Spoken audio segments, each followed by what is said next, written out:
All right, this is our linear algebra program suite, and inside are a bunch of different just functions related to linear algebra.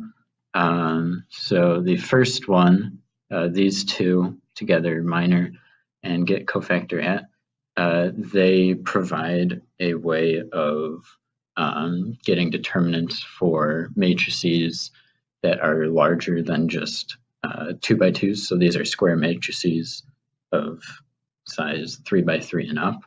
And essentially what they're doing is they are sequestering smaller, it's called cofactor expansion. So essentially sequestering smaller determinants inside of one larger determinant.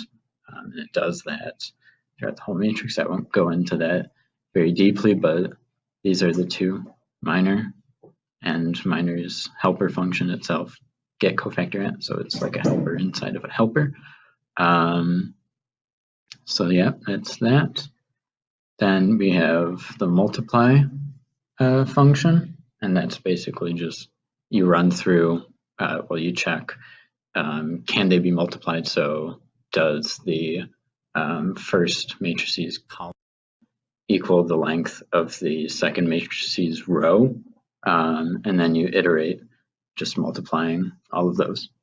So yeah, that's that.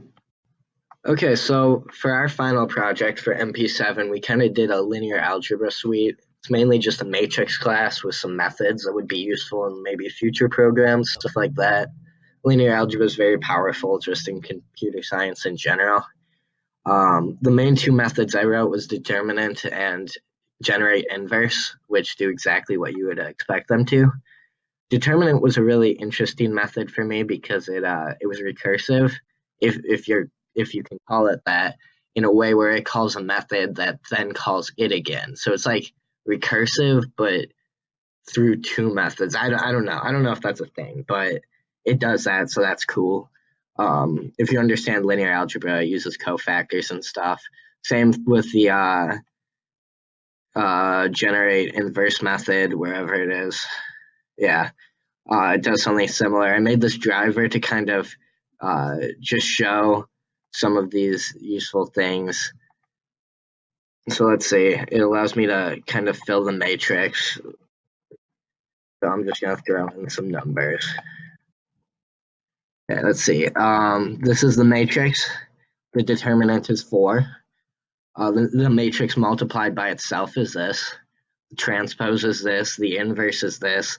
And this little thing I added is just kind of proof that the inverse is what it says it is. What